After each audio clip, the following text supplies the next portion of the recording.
Hi, I'm John Spera, national champion and Olympic gold medal volleyball coach. In this segment, we're going to be talking about some of the fundamentals with passing and passing technique. We're going to be using Taylor Wilson here, who played for me at UC Irvine and won 2 national championships in 2007 and 2009.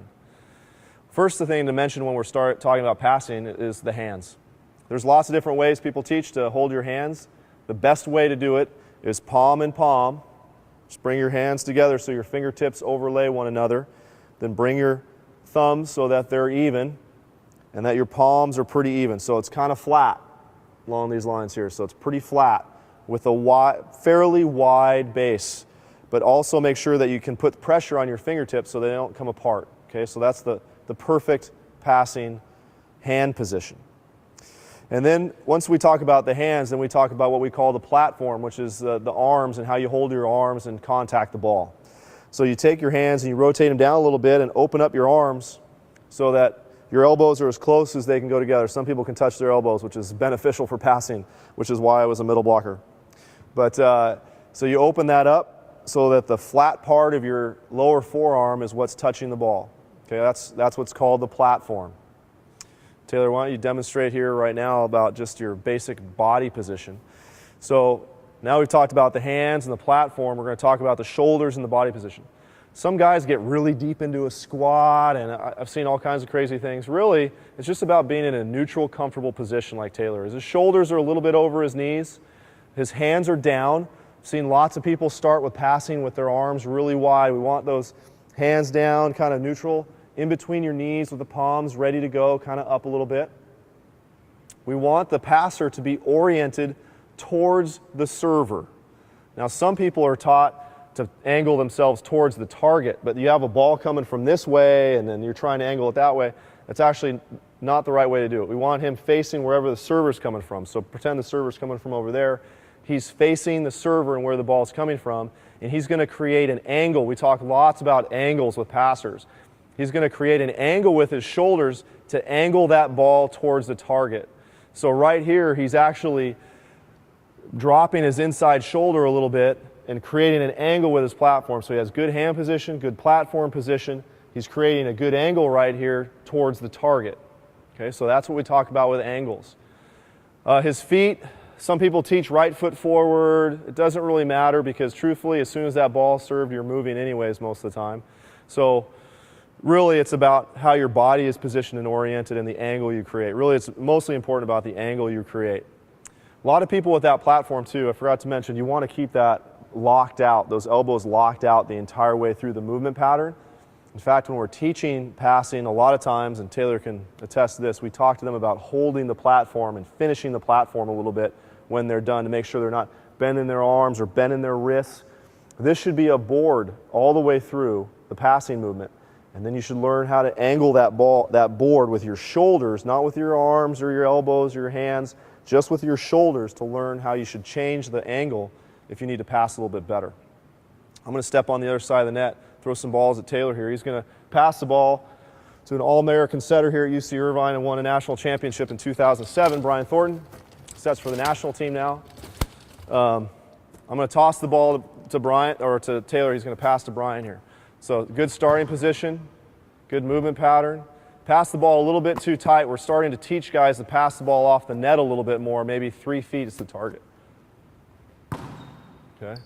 Now, one of the things Taylor did right there, he kind of stood up a little bit. I'll try and get a little more velocity on the ball. A lot of beginners, they get real bendy with their knees and they try and lift the ball to the setter. Why don't you do it wrong right here, Taylor, to kind of show what a lot of beginners do. They kind of stand up and lift and see his arms are swinging all over the place, lots of movement. One more time, wrong. Lift.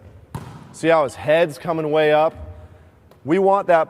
The whole point of passing all these technical aspects of this skill are to try and make it as quiet as possible. We want to limit the movement as much as possible because the ball's moving so much, it's such a difficult thing to do that we want to keep him quiet.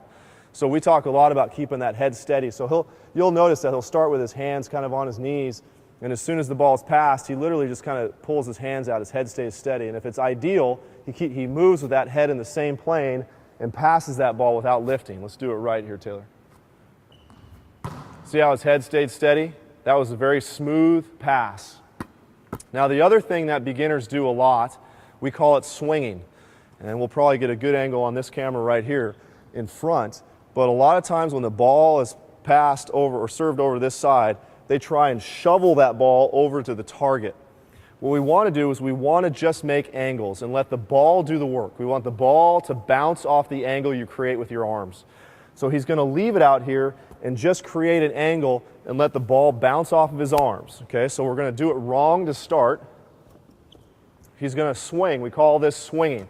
I'll toss the ball to his left, and he swings it across. You see that a lot. He actually exaggerated that quite a bit. Swinging can be as much as a little few inches. You see that a lot where guys are just doing it a few inches. That's a few extra inches of movement you don't need.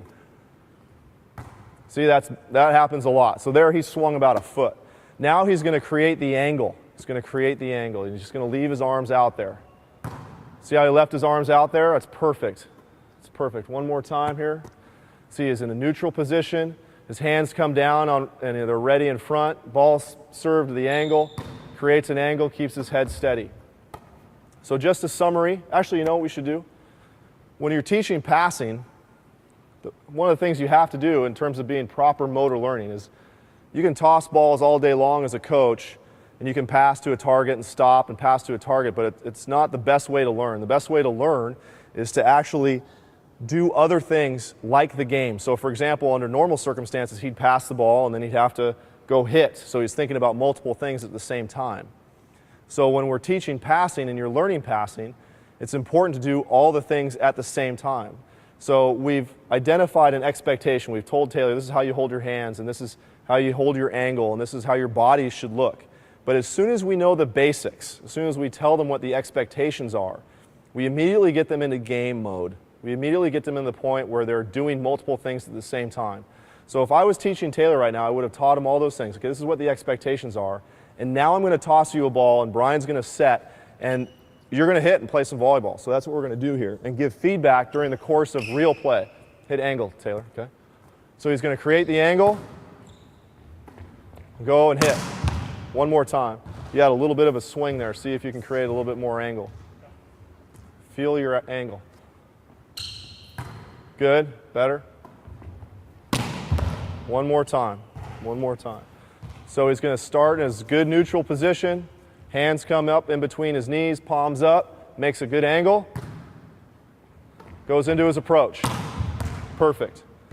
So again, that just the basics of what we did right here in this segment. Talked about hand position, talked about platform, talked about what you should be doing with your elbows when you're passing, body position, and then how to make angles. Really the most important thing. How that ball is touched off the forearm and the angle you create with your shoulders is the most important thing.